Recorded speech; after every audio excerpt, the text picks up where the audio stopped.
శ్రీమాత్రే నమః. శ్రీ బగళాముఖి పరాంబికాయే నమో నమః. మన భారతదేశంలో స్వయంభువుగా ఉన్నటువంటి బగళాముఖి క్షేత్రాలలో ప్రసిద్ధమైనటువంటి క్షేత్రం చందోలు గ్రామం, పిట్టలవానిపాలెం మండలం, బాపట్ల జిల్లా, ఆంధ్రప్రదేశ్లో గల ఏకైక దేవాలయం శ్రీ బగళాముఖి దేవాలయం. అటువంటి దేవాలయం దాదాపుగా ఎన్నో శతాబ్దాల పూర్వమే ఉన్న స్వయంభూవ క్షేత్రం.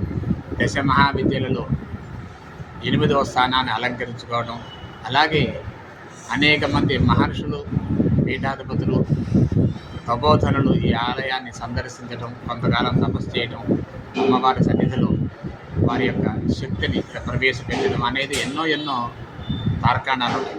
అందులో ప్రసిద్ధంగా చెప్పవలసింది చందోలు మహర్షులుగా ప్రసిద్ధిగాంచినటువంటి శ్రీ తాడేపల్లి రాఘవ నారాయణ శాస్త్రి గారు.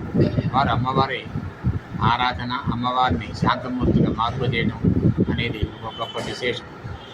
అలాగే ఈ ఆలయం 2001లో ముఖమండప నిర్మాణంలో తవ్వకాలు జరుగుతుంటే అమ్మవారి యొక్క బంగారపు నిధి బయటపడింది.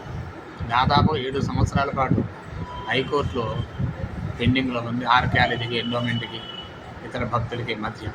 అటువంటి సమయం, ఆ సమయంలోని అమ్మవారు తన యొక్క సమస్యని తనే సునాయాసంగా పరిష్కరింపజేసి ఆ నగలన్నీ కూడా అమ్మవారికి చెందే విధంగా హైకోర్టు జడ్జిమెంట్ రావడం అనేది ఒక ప్రత్యేక విశిష్ట స్థానాన్ని అలంకరించుకుంది. ఆ నగలన్నీ కూడా ప్రతి సంవత్సరం మే నెలలో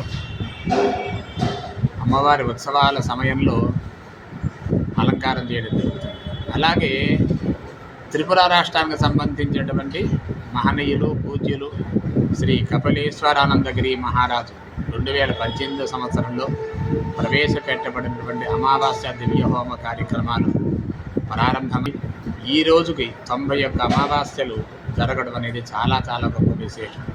అటువంటి శక్తి గల ఈ క్షేత్రంలో వివాహం కాని మగపిల్లలకి శుక్రవారం రోజున పశువు కొమ్ముల పూజ, అలాగే మంగళవారం రోజున ఆడపిల్లల పేరు మీద పశువు కొమ్ముల పూజ జరపడం, ఈ కార్యక్రమాలు జరపడం ద్వారా ఆ వివాహ దోషాలు తొలగి శీఘ్రకాలంలోనే వాళ్ళకి వివాహ యోగాలు కలుగుతుంది. ఇటువంటి శక్తి గల ఈ క్షేత్రాన్ని దర్శించండి, అమ్మవారిని ధరించండి. న్యాయ సంబంధమైన లేక కుటుంబ సమస్యలు కానీ, కోర్టు వివాదాలు కానీ, ఇతర భూ సంబంధ విశేషాలు కానీ, వీటన్నిటికీ కూడా పరిష్కారం చూపించేటువంటి ఏకైక తల్లి శ్రీ బగళాముఖి అమ్మవారు. అలాగే అమ్మవారు ఎడమ భుజం మీద శివలింగ చిహ్నం ఉండటం, పాదాల దగ్గర రాక్షస స్వరూపం ఉండటం అనేది, అలాగే మెడలో ఇంకా బగళాముఖి అనడానికి స్పష్టంగా కపాలమాల అంటే యజ్ఞోపవీతం కపాలంతో ఉంటుంది అమ్మవారికి. ఇది గొప్ప విశేషం.